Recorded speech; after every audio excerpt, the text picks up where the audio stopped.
رہنما Pakistan Peoples party لطیف کھوسا کا کہنا ہے کہ نواز شریف نااہل ہے اور وہ انشاءاللہ تاحیات نااہل رہے گا۔ سپریم کورٹ کے باہر ذرائع ابلاغ عامہ کے نمائندوں سے گفتگو کرتے ہوئے رہنما پاکستان پیپلز پارٹی لطیف کھوسا نے کہا 28 جولائی 2017 کو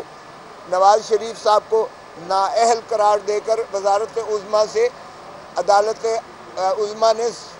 سبکدوش کیا، انہیں ہٹایا گیا، ریموو کیا گیا، اور اس کے بعد ان کی نظر ثانی کی درخواست بھی خارج ہو چکی ہے اور ان کو صادق اور امین نامتصور کرتے ہوئے انہیں 62(1)(f) میں انہیں نااہل کیا گیا۔ تو نااہلی ان کی تاحیات ہے۔ سو ایسے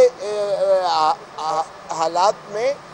یہ جو ترمیم آئی ہے قانون میں الیکشن ایکٹ 2017 کی، ہم نے دو شق جو ہے نمبر 203 کو ہم نے چیلنج کیا تھا، اور شق نمبر 203 پولیٹیکل پارٹیز کے حوالہ سے ہے، جس میں کوئی بھی شخص جو ہے جو پارٹی کا ممبر ہو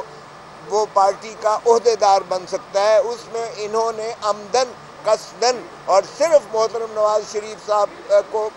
بنانے کے لیے اور سپریم کورٹ کے فیصلے کو اوور رائڈ کرنے کے لیے، اس کے اثر کو زائل کرنے کے لیے انہوں نے یہ ترمیم جو ہے پولیٹیکل پارٹیز ایکٹ 2017 کا نفاذ کیا۔ پولیٹیکل پارٹی ایکٹ کی شق نمبر 203 کو عدالت میں چیلنج کرنے کے حوالے سے لطیف کھوسا نے کہا ہم نے یہ بھی بتایا عدالت عظمیٰ کو کہ سینٹ آف پاکستان میں انہوں نے جس سرپٹیشس طریقے سے اس ترمیم کو پاس کروایا وہ بھی متنازع ہے، کیونکہ سینٹ آف پاکستان نے بعد میں ایک قرارداد کے ذریعے 52 جنہوں نے اس کی قرارداد کی حمایت اور 28 ممبران نے اس کے خلاف دیا، جس میں انہوں نے مسترد کی اس ترمیم کو رد کیا۔ تو یہ ایک ایسے طریقے سے ترمیم لائی گئی ہے جو صرف نواز شریف صاحب کو پارٹی عہدے دینے کے لیے تھی۔ اب ہم نے یہ بھی عدالت عظمیٰ کو بتایا کہ پارٹی ہیڈ کی حیثیت سے نواز شریف وزیر اعظم بھی بنائیں گے، وزیر اعلیٰ بھی بناتے ہیں، گورنرز بھی لگاتے ہیں، صدر پاکستان بھی بنا سکتے ہیں، ایم این اے کی ٹکٹیں بھی جاری کرتے ہیں، کسی کا سرٹیفکیٹ دے کر اس کو ایم این اے کی یا ایم پی اے کی یا سینیٹر کی سیٹ سے سبکدوش کر سکتے ہیں، آرٹیکل 63A میں اس کو سرٹیفائی کر کے۔ سابق وزیر اعظم نواز شریف کو تنقید کا نشانہ بناتے ہوئے رہنما پاکستان پیپلز پارٹی کا کہنا تھا ریسنٹلی انہوں نے سینٹرل ایگزیکٹو کمیٹی بنائی مسلم لیگ نواز کی بطور صدر کے، جس میں انہوں نے اپنی بیٹی کو اور اپنے بھتیجے کو اور دیگران کو نامزد کر کے رکھا، جو اب کنٹرول کر رہے ہیں سارے کو، اور یہ وزیر اعظم خود کہتے ہیں میرا وزیر اعظم نواز شریف ہے۔ تو یہ عدالت عظمیٰ کے اس فیصلے کو جو ہے اوور رائڈ کیا گیا، اور اس لیے یہ آئین کی روح کو مجروح کرتا ہے۔ ایک ایسا شخص جو نااہل ہو، ایک ایسا شخص بھی بن سکتا ہے جو قاتل ہو، ڈکیت ہو، جو مرضی ہو، وہ بھی اب پارٹی کا سربراہ اس قانون کے مطابق بن سکتا ہے۔ تو ایسے میں یقینی بات ہے کہ نواز شریف تو چلے عدالت عظمیٰ نے نااہل کیا یا کرپشن میں یہ جو ہے نااہل ہوں گے یا سزا یافتہ ہوں گے، لیکن اس کے برعکس کوئی بڑا ترین بدترین شخص بھی جو ہے وہ پارٹی کا، چاہے وہ قبضہ مافیا سے ہو، چاہے وہ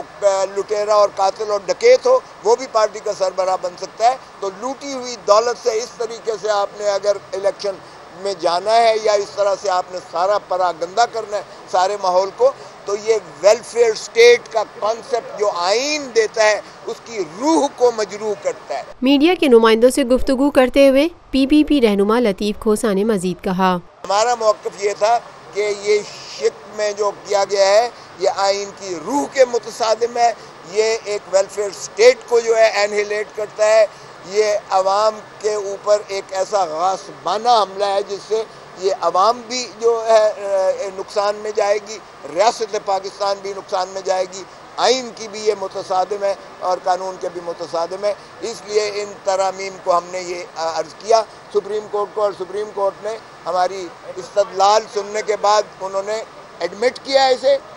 نوٹس دیا رسپونڈنٹس کو بشمول نواز شریف کے اور وفاق پاکستان کو، اور 23 تاریخ کو انہوں نے رکھی ہے حتمی بحث کے لیے، اور ساتھ ہی اٹارنی جنرل پاکستان کو بھی نوٹس دیا ہے، کیونکہ جب بھی کوئی قانون اور آئین کی شق متنازع ہو یا چیلنج کی جائے تو انہیں نوٹس دیا جاتا ہے۔